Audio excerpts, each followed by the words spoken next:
प्रश्नावली 1.2 का प्रश्न नंबर 5। प्रश्न है 5वां नंबर कि दिखाएं कि किसी प्राकृत संख्या n के लिए कोई संख्या 6 टू द पावर n शून्य पर समाप्त होती है। जिस संख्या के अभाज्य गुणनखंड में कम से कम 1 2 आ जाए या 1 5 आ जाए तो कहेंगे कि वो संख्या शून्य पे समाप्त होती है। ये शून्य पे समाप्त होना क्या है, पहले तो इसका अर्थ समझेंगे। शून्य पर समाप्त होना, जैसे मान लो यहाँ 15 20, इस संख्या के अंत में क्या है, 0 है, तो ये शून्य पे समाप्त हो रही है, ठीक है ना। एक संख्या है 17 8 9 5 0, ये क्या है, शून्य पे समाप्त हो रही है। अब थोड़ा सा समझने के लिए इसको छोटा करते हैं। जैसे मान लो यहाँ पर कोई संख्या है 1250, शून्य पे समाप्त हो रही है ना। यहाँ है 110, शून्य पे समाप्त हो रही है। अब ये दो संख्या है जो शून्य पे समाप्त हो रही है।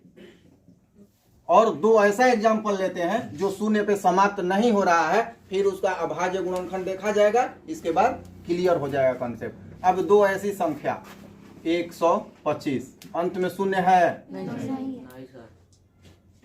112 शून्य है इस पर, तो ये शून्य पर नहीं समाप्त हो रहा। चलो इसका अभाज्य गुणनखंड करते हैं। तुम लोग जान गए हो अभाज्य गुणनखंड करना। 1250 दिखाई दे रहा है ना सबको। तो यहाँ क्या होगा, 2 क्या होगा और क्या होगा, 600, ठीक है। फिर 2 से 5 से, चलो ठीक है, 5 से तो क्या होगा, नहीं 125 ना, 125। फिर 5 से कर देते हैं 25, फिर तो इसका अभाज्य गुणनखंड कितना हुआ, 2 गुना 5 गुना 5 गुना, ठीक है ना।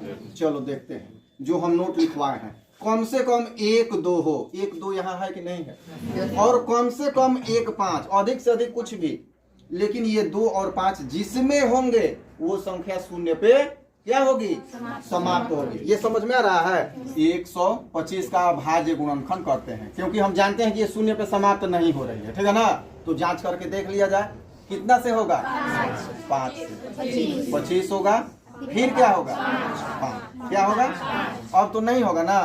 तो इसका अभाज्य गुणनखंड कितना हो गया, 5 गुना 5 गुना 5 तो है, लेकिन 2 है इसमें, इसीलिए ये शून्य पे समाप्त नहीं हो रही है। समझ में आ रहा है सबको।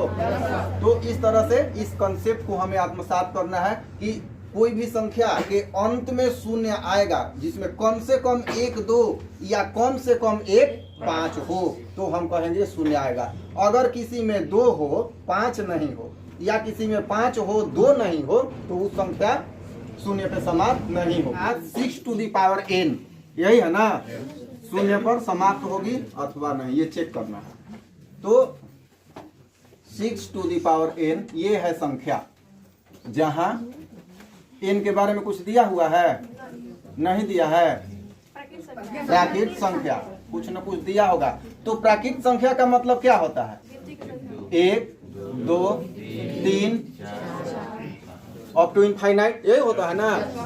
अब चलो 3-4 स्टेप करेंगे, इसके बाद ये बना लेंगे। जब n बराबर 1 रख लो तो क्या हो जाएगा, 6 टू द पावर 1 होगा कि नहीं होगा। तो यहाँ हो जाएगा 6, और 6 का अभाज्य गुणनखंड क्या होगा, 2 गुना 3 ना, 0 कोई बोल रहा है, 6 का 2 गुना 3 ना होगा। अब जब n बराबर 2 तो 6 टू द पावर कितना हो जाएगा, क्या हो जाएगा, 36। तो 36 ना लेके 6 को हम 2 बार लिख सकते हैं, क्योंकि हम जानते हैं कि 6 का इतना आएगा।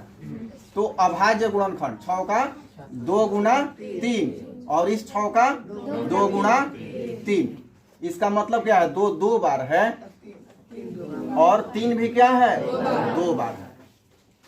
इसके बाद एक और ट्रायल कर लेते हैं। जब n बराबर 3 तो 6 का पावर कितना हो गया, 3।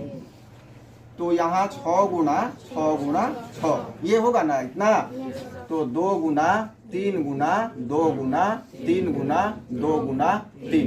क्या तुम लोग बता सकते हो कि इसमें 2 3 के अलावे इनका पावर हम कुछ भी रख लें और लगाएगा नहीं आएगा, वही अधिक बार आएगा, लेकिन 2 3 के ही रेस्पेक्ट में ये आता चला जाएगा। यहाँ 2 टू द पावर क्या होगा और 3 टू द पावर 3। तो यहाँ डॉट डॉट लिख लेंगे, पहले इतना लिखो फिर हम बोल के लिखवाएंगे। फिर इस प्रकार हम देखते हैं कि 6 टू द पावर n का कुछ भी मान रखा जाता है तो उसके अभाज्य गुणनखंड में कहीं भी 5 नहीं दिखाई दे रहा है। और हम जानते हैं संख्या शून्य पर तभी समाप्त होगी जब 2 के अलावे 5 भी हो।